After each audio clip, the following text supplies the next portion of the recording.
Silas Rain had not moved to the salt-bitten coast of Maine in search of neighborly warmth or some quiet sense of suburban inclusion. He came for what couldn't be bought in the city anymore: space, solitude, and a fence that meant something. The property wasn't grand, but it was his. A one-story brick home tucked just far enough from the main road to feel removed, yet close enough that the occasional passerby might still slow down and stare. The houses around him were all variations of the same coastal dream. White shutters, trimmed hedges, flags hung with pride. Silas was fine with that. He wasn't here to stand out. His routine was unassuming, measured. Morning walks, newspaper in hand, coffee brewed black and bitter. So when he noticed a black SUV creeping slowly past his driveway for the third time in a week, its windows dark and its engine almost inaudible, he didn't call anyone. He didn't panic. He watched. Then he took notes. The fourth time it came, the SUV didn't just drive past, it paused. Right at the edge of his property, headlights grazing his mailbox like a warning before backing away and disappearing into the early fog. The next morning, the first oddity arrived. A sealed envelope in his mailbox. Thick paper, no stamp, no return address, no markings. Just a single line typed in the center. "Welcome to the community. We're watching." That was it. No smiley face, no introduction from a welcome committee. Silas read the line 3 times, folded the paper once, and filed it. That sort of phrasing wasn't illegal, not even suspicious in the right context, but it was intentional. That alone was enough. He reviewed his security footage, and what he saw was worse. 2 individuals in dark jackets had entered through his side gate in the middle of the night. One walked the perimeter. The other stopped near his garden and crouched, inspecting something. Possibly the irrigation box. Their flashlights were careful, movements clean, practiced, silent. They left the way they came, directly into the waiting SUV. That night, Silas sat in his office, printed a fresh label for a folder, and typed a short title across it in capital letters. Incidents. There would be more. He knew the rhythm of escalation better than anyone. People like this didn't just watch. They prepared. Silas didn't overreact. He never did. That was what made him dangerous when the time came. He didn't post the footage online or storm into anyone's office demanding answers. He knew exactly what attention did in places like this. It turned people into caricatures, gave the other side something to weaponize. Instead, he went methodically. The first thing he did was walk the perimeter of his property in daylight, slowly, deliberately, as though reacquainting himself with the borders he had already memorized the day he bought the place. He found faint boot prints in the soft mulch beside the fence line, 2 smaller, newer treads and 1 heavier pair with military-style soles. He took photos with his Nikon, avoided using the cloud, printed everything on matte paper, and logged them in a folder marked Incidents. That evening, just after sunset, he found a clipboard hanging on his front gate. It was hooked neatly with a rubber band containing a checklist of inspection points. Lawn height, gutter status, bulb condition, fence paint, all pre-checked in green pen. No header, no logo, no author. It didn't even claim to be official. Silas didn't touch it. He photographed it gloved, sealed it in a plastic sleeve, and dropped it in the same file. The next morning, there was a new notice taped to his door. Failure to comply with community surveillance procedures may result in provisional reviews or safety-level citations. The phrasing was just legal-sounding enough to confuse, but meaningless in practice. He folded it and filed that too. Then he drafted a formal request to the management company listed on his closing documents, asking for verification of any authorized patrol presence in the area. He sent one by certified mail, one by hand to a drop box at the hardware store, and kept the third for himself. 6 days passed. Nothing. On the 7th, a gray Ford Fusion parked across from his house. 2 men got out, black polos, earpieces, no name tags. They stood at the curb and surveyed his property. One pointed toward his side gate. The other held a tablet and scanned the yard with some app Silas didn't recognize. They didn't knock, didn't speak to anyone. 15 minutes later, they were gone. That night, Silas noticed his floodlight wasn't working. It hadn't burned out. It had been turned manually, its sensor aimed into the trees. A zip tie held it in place. He hadn't installed it. Someone had adjusted the light to make sure the yard stayed dark. This wasn't coincidence or HOA formality. Silas had practiced law long enough to spot when pressure was being applied informally. Just outside the law, just inside what most people would dismiss. But he wasn't most people. He went to the county clerk. The name listed as the new neighborhood agent was a shell company based in Delaware. No employees. Just a forwarding address and a disconnected number. So he went higher. At the State Department of Consumer Protection, he filed a request under his right to transparency for any security firms licensed to operate in a zip code. 3 days later, the answer arrived. No active security patrols registered to the area. No licenses. No authorization. No record. That night, Silas didn't go to bed early. He read that letter 5 times, folded it with precision, and added it to the file. Whatever was happening on his land wasn't just intimidation. It was unlicensed activity, illegally operating under the guise of policy. And now he had proof. Silas didn't expect a resolution, but he did expect escalation. The silence after the state's response wasn't a sign of retreat, it was a shift. He had seen this pattern before, especially in civil litigation. The absence of contact wasn't an end to pressure, it was simply a pause before the method changed. The gray sedan didn't return, but instead someone slid a manila envelope under his front door, unsigned and unsealed, containing only a stack of high-resolution photographs. Each one was of his home, his backyard from multiple angles, his garage door with the motion light above it, his kitchen through the window, and a particularly invasive shot of him at his sink, barely visible through the curtains. Silas didn't respond emotionally. He studied each photo for location, angle, time of day, and probable position of the photographer. The interior shot confirmed someone had approached the glass without triggering the cameras. He reviewed the footage. Nothing. The system hadn't failed. It had been avoided. Whoever had done this knew exactly where not to step.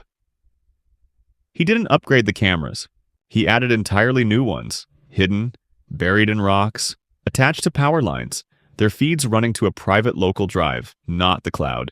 2 days later, a woman showed up on his porch. Broad-shouldered, confident, wearing athletic gear and an official-looking lanyard that read, Community Safety Oversight. There was no agency attached. Her demeanor was invasive but performatively polite, like someone who thought charm was a substitute for consent. Without waiting to be asked, she began speaking loudly about neighborhood compliance rates and enforcement windows, then pivoted to ask if she could do a quick perimeter inspection to verify some pending discrepancies on file. Silas didn't open the door. He told her calmly but firmly that his property was not subject to any unsanctioned inspection, and that further presence on his land would be treated as trespassing. She scoffed, not out of amusement, but irritation, as if his refusal had disrupted a carefully planned process. She told him that being uncooperative would trigger a Level 2 community response, then wrote something down and left without another word. That evening, his driveway was blocked by a mound of wet yard waste. Leaves, broken branches, and bags of clippings, dumped directly in front of his garage. He didn't react. He cleared it. But the next night, it happened again, this time with broken ceramic pieces mixed in. He reviewed the plate camera. The vehicle was registered to a neighbor, Karen P. Stollard, whom he remembered from an early encounter as someone who had called herself the spine of the street. He logged the footage, filed a nuisance complaint, and installed a second motion unit facing her vehicle's usual path. The next morning, a small team of uniformed men began removing a panel of his fence with crowbars. Silas approached, calm and collected, and requested to see the order of service. They claimed to be doing safety compliance corrections approved by the committee. They had no permits. He told them to stop. They refused. So he documented the exchange on camera and called local police. When the officer arrived, the workers claimed Silas had requested the repair. They couldn't produce paperwork. The officer told them to leave, but one of them made a point of mocking Silas on the way out by emptying a drink container onto his mailbox post. That small act wasn't childish, it was a signal. He had pushed back, and they were responding with petulance rather than retreat. Silas gathered his documents. He had the letter from the state licensing board, the trespass attempt, the yard dumping incidents, the falsified inspection attempt, and now a direct altercation with unauthorized agents damaging private property. He reached out to the 3 neighbors who had shown concern in past conversations. Over coffee and quiet agreement, they reviewed his evidence. One revealed her dog had started acting violently at night, barking in specific directions. Another had received a handwritten note implying that his blinds violated visual standards. Each had dismissed their experiences until they saw his compiled file. Together, they drafted a petition addressed to the state attorney general and local licensing officials, presenting the activity as part of a coordinated, unlicensed enforcement scheme masquerading as civic oversight. They didn't accuse individuals. They reported behavior, documented events, and requested review. Copies were notarized, signed, and filed. 4 days later, Silas's lawn received a stake, a thick plastic sign that read, "Notice of Secondary Violation." On the back, in permanent marker, someone had written, "Some fences were never meant to stand." Silas didn't remove the sign. He mounted a light on it, illuminating the message. Then he made a second trip, this time to the physical office of the licensing board. He wasn't there to ask questions. He was there to submit a formal legal complaint, not as a homeowner, but as a retired attorney submitting a structured legal demand for enforcement against unauthorized private patrols and unregistered enforcement activity on residential land. He knew what he was doing. And now, so would they. Silas had always known that paper was more dangerous than steel when used properly, and now he was watching that theory in motion. The complaint he filed wasn't rhetorical, it was technical, rooted in specific state licensing statutes, municipal codes, and privacy enforcement regulations. He'd cited case law, included a notarized appendix of incidents, and requested a formal review of all enforcement activities conducted by any unlicensed individuals operating under the title of community patrol or safety oversight within the parameters of his neighborhood. The documents had weight, not because of emotion, but because of precision. What Silas hadn't expected was the silence that followed. Not resistance, not deflection, just an eerie quiet. The house across from him, once active with late-night patrol shifts, now kept its lights off.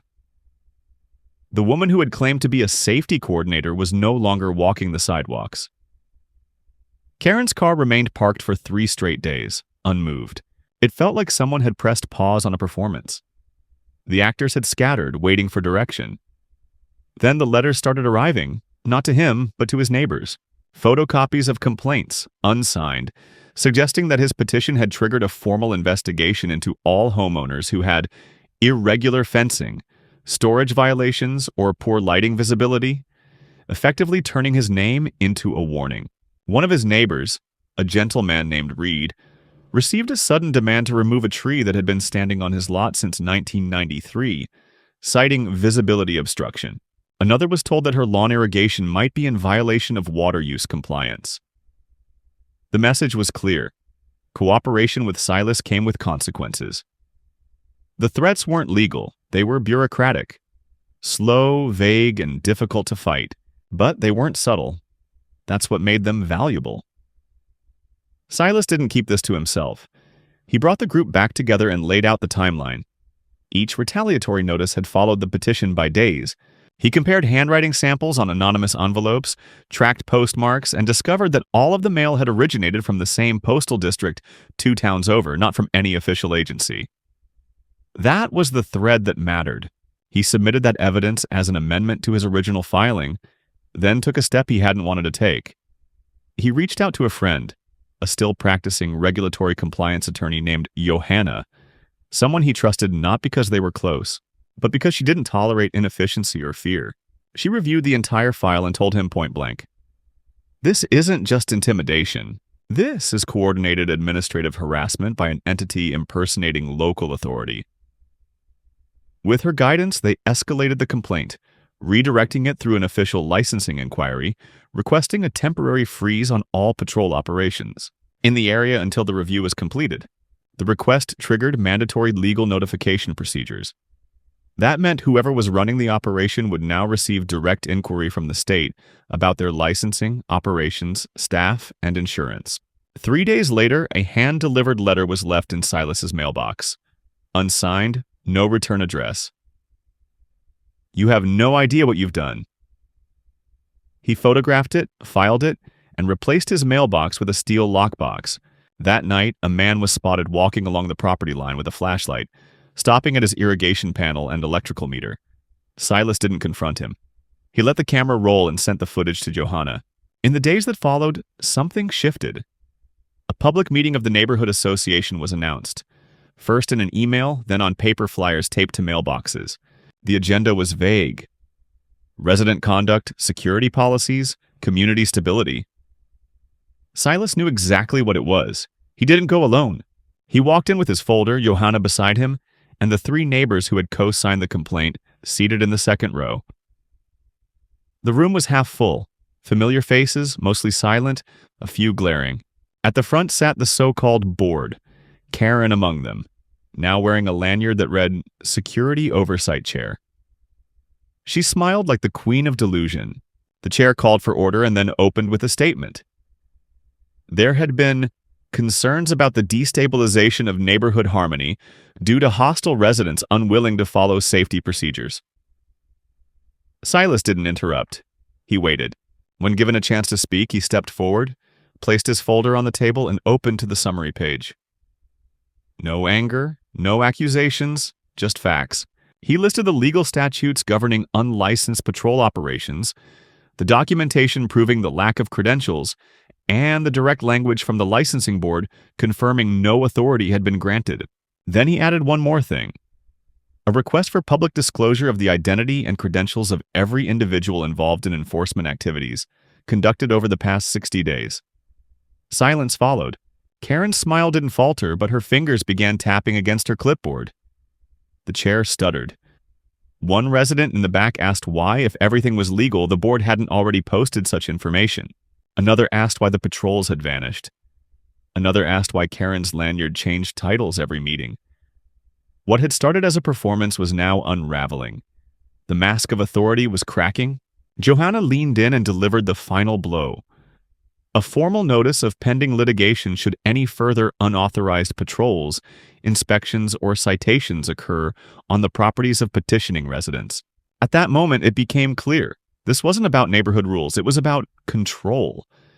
And now, for the first time, control was being challenged by law instead of fear. The fallout from the meeting didn't explode immediately.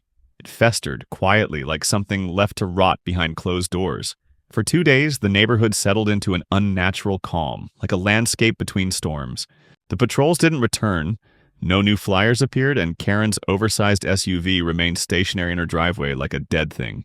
Silas used the time to reinforce his position. With Johanna's guidance, he submitted a secondary motion to the state board requesting an injunction against any further private enforcement activity within the development until a full audit could be completed. The board responded faster than expected. Perhaps they had already been receiving calls. Perhaps the mounting evidence had reached a threshold. Either way, the result was concrete. A temporary suspension was issued, freezing all private enforcement privileges under the association's jurisdiction. It was a victory. Not final, but substantial, and it changed the temperature of the neighborhood almost immediately. A few residents nodded to Silas when passing, those who once avoided his gaze. Others stood frozen in their yards, pretending not to notice him at all. That fragile hierarchy, the one Karen and her self-appointed crew had maintained through repetition and implication, had cracked. And cracks always let something crawl in. 3 days after the suspension was posted, Silas returned home to find the back panel of his electrical box unscrewed, its interior exposed to the elements. Wires had been clipped, not slashed randomly but surgically with precision. His security system had lost power earlier that afternoon, triggering a fail-safe backup, but the main cameras had been offline for 6 minutes. He couldn't prove what happened in that window, but he didn't need to. The breach spoke for itself. He filed a report, added it to the timeline, and replaced the entire panel with a hardened lockbox model, rewired the junction to feed through an interior battery source, and relocated his DVR hub to a false wall in the basement. He wasn't preparing for war, he was preparing for attrition. Then came the lawsuit. Not against him, but from the association. It was delivered in the form of a community citation, framed as a formal complaint alleging deliberate obstruction of community safety operations, refusal to comply with transparency protocols, and promotion of hostile sentiment among residents. The document was laughable in its structure, filled with vague language, improper formatting, no legal weight. But it was meant for one thing: Leverage. The fine listed at the bottom, just under $2,000, wasn't real, but it was meant to make noise. It arrived in the mailboxes of everyone who had signed the petition, with their names and addresses printed in bold at the top. It wasn't a legal summons, it was theater. Silas and Johanna drafted a collective rebuttal, sent copies to the local magistrate, and filed a formal grievance with the Office of Consumer Protection. The association had crossed into actionable territory. Public dissemination of personal data for the purpose of intimidation. They were sloppy now, desperate, unmasked. What followed was retaliation disguised as regulation. Unmarked trucks began appearing at night, parked at odd angles along corners, their occupants never exiting, just watching. One neighbor reported her front hose being left on at full pressure, flooding her yard. Another found her trash cans filled with someone else's medical waste. Each event small, deniable, unconnected, but no one believed they were random. Silas began recording every hour of every day, cataloging incidents, helping neighbors file reports, creating a shared drive for evidence, encrypted and redundant. They were not victims. They were becoming a block. One night, a spray-painted message appeared on the sidewalk in front of Silas's house in thick red paint. "You don't belong here." He left it until sunrise, photographed it from every angle, then hired a licensed contractor to clean it while documenting every second. He paid for the service and included the receipt in the record. Everything documented, everything lawful. The association didn't collapse. They adapted. A new figure emerged, a man named Dean Merrill, listed as external security consultant in a new email from the board. He wasn't from the neighborhood. He didn't even live in the county. He wore a blazer and carried a clipboard, spoke in euphemisms, used phrases like civic harmony realignment and compliance integration. At the next community forum, he presented a slideshow about urban threats and property-based risks, using stock footage of home invasions from entirely different states. He warned about lawsuits from injured trespassers, about liability exposure due to insufficient neighborhood enforcement. He never mentioned the complaints, the violations, or the licensing freeze. But he did speak directly to the crowd about a fractured trust structure and the need to recenter community values before external forces take over. It was coded but clear. Silas and his group were being framed as outsiders, destabilizers, threats to the curated illusion of security the board had been selling for years. He didn't rebut Merrill during the meeting. That wasn't the place. He waited, then submitted a demand for Merrill's license, his contracting firm's registration, and proof of association authorization to hire third-party enforcement personnel during an active state-level suspension. The board did not reply. The next morning, a packet was found on Silas's porch, wet from the sprinklers. Inside were blurry photos of him from months ago, at the store, on a walk, reading in his yard. A printed line on the last page read, "What happens when the watchers are watched?" No threats, just more performance. But Silas didn't operate on fear. He operated on precedent. He filed an emergency request to accelerate the audit, citing targeted harassment. This time, the state responded with a scheduled inspection date and an order freezing any new board decisions until the audit was complete. The line had been crossed, not by him, by them. And now the state was watching. The inspection didn't begin with flashing lights or official vehicles. It started with a letter. Plain envelope, clean white paper, state seal in the corner.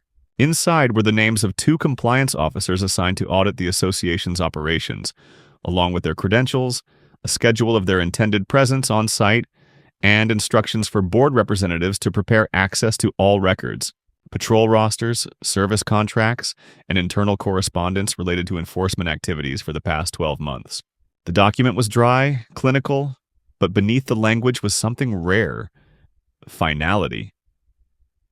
Silas read it twice before setting it down and folding his hands in silence.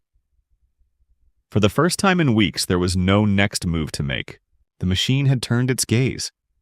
The board responded in predictable fashion. They called an emergency meeting for residents, branded it a clarification session, and distributed flyers filled with vaguely defensive language, asserting their commitment to transparency, unshakable respect for resident privacy, and the obligatory insistence that there had been no wrongdoing. The day of the inspection arrived with little spectacle. The two compliance officers, one middle-aged woman with a satchel of binders, the other a lean man with a laptop and an indifferent expression, walked into the association's designated office space, which had been hastily redecorated in a style that attempted to project professionalism but only highlighted panic. The officers spoke little. They asked for the records. What they received were boxes, some organized, many not. Several contracts were missing signatures. Patrol rosters were handwritten and inconsistent. There were no payroll records, no license renewals, and several documents that had been clearly backdated. Poorly at that. Inconsistencies mounted quickly. One officer found 3 different versions of the same notice template issued under different titles. Another flagged a safety training module presented as a community document, which was in fact a direct copy of a corporate liability waiver from a private security firm in Arizona. Karen was called in to answer questions and arrived dressed as if attending a political fundraiser, all bluster and certainty. Within minutes, her tone shifted. The questions were surgical, precise, and absolutely without tolerance for deflection. When asked to produce identification for those who had acted as enforcers under the title of Community Patrol, she provided only first names, one of which belonged to a man who had a documented restraining order in another county. When asked for the process by which these individuals had been selected or vetted, she claimed informal referral. When asked why enforcement continued after the suspension notice had been issued, she said she hadn't been aware it applied to volunteers. That sentence alone was entered into the audit report as a critical breach. Silas didn't attend the inspection. He remained at home, reviewing his documentation, making notes, drinking coffee slowly while watching from his study window as people came and went. The officers stayed for over 5 hours. When they left, they did not speak to the press, did not respond to Karen's attempts to shake hands, and gave no indication of their conclusions. But Silas had seen that kind of quiet before. It was the silence of consequence. The audit report was filed with the state 2 days later and shared with petitioning residents in a summarized version. Its language was formal, restrained, and damning. The association had operated beyond the scope of its charter, had hired or collaborated with unlicensed individuals for enforcement activity, had issued citations with no legal authority, had misrepresented the nature of several policies, and had used intimidation against residents who challenged their practices. The report referred the matter to both the Attorney General's office and the Department of Regulatory Enforcement for further review and potential sanctions. Within 24 hours, a cease and desist order was issued against the board. Their powers were suspended. Karen's name was removed from all documents. The company listed as an enforcement partner was flagged for fraud investigation. Dean Merrill vanished. His name scrubbed from every document, his email address deactivated, his identity suddenly nowhere to be found. The sign outside the management office was taken down the same day, replaced with a handwritten note. Operations temporarily suspended pending reorganization. It wasn't dramatic, but it was complete. They hadn't been beaten in public. They had been dismantled in process. Silas didn't celebrate. There was nothing about it that felt triumphant. It had been a necessary correction, not a victory. The neighbors who had stood with him felt something different. Relief, vindication, a kind of private joy in watching false authority collapse under its own weight. But Silas only felt focus. There was still cleanup, still recovery, still the possibility of a new board forming under new names but old habits. But for now, the structure that had tried to bury him under its invented rules was gone. He stood on his porch that evening, watching the sun drop behind the roofs, holding the audit letter in one hand, the last piece of evidence in the other. A printed still from the camera that had caught the moment one of the fake patrolmen had stepped on his lawn. That man would never be named in the audit, never punished formally. But he had been documented, remembered. And in Silas's world, that mattered more than most people understood. The weeks that followed passed without incident, but not without tension. The patrols never returned, the flyers stopped appearing, and no one spoke publicly about the audit or the collapse of the board. The neighborhood shifted into something strange and unfamiliar, a liminal space between fear and freedom, where people nodded politely but held their breath, unsure what would rise in the place of what had been removed. The temporary oversight committee appointed by the state arrived quietly and issued no mandates. Their job was stabilization, not reconstruction. Silas attended the first reorganization meeting only as an observer, seated in the back corner, silent as names were proposed, most declined, and a few brave residents stepped forward to take on interim roles. He neither encouraged nor obstructed. His presence alone was enough to quiet any posturing. Karen's house went dark for several days before a moving truck appeared one morning, flanked by 2 workers and a man who looked like he hadn't slept in weeks. She didn't say goodbye. She didn't need to. Her departure wasn't a retreat. It was a collapse. The end of a persona that had fed on unchecked power and manufactured legitimacy. Silas didn't watch her leave. He had work to finish. His cameras remained in place, his records intact, his correspondence with the state ongoing as final enforcement measures were reviewed. One morning, a plain envelope arrived containing a formal statement. The board's charter had been permanently revoked, all issued fines voided, and any future enforcement activity required approval by certified and licensed security entities under state supervision. There would be no more badges made on home printers, no more fake notices, no more anonymous citations. It was over, and it was documented. Some of the neighbors came to him afterward, not all, but enough. They brought coffee, stories, apologies, even a potted plant from the woman 2 houses down who once crossed the street to avoid him. They didn't call him a hero.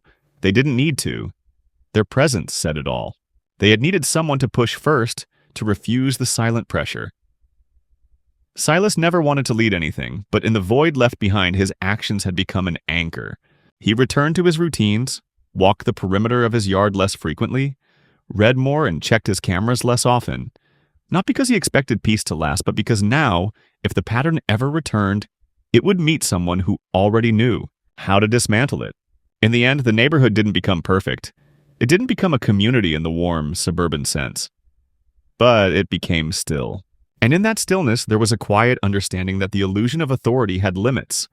And one man had proven it.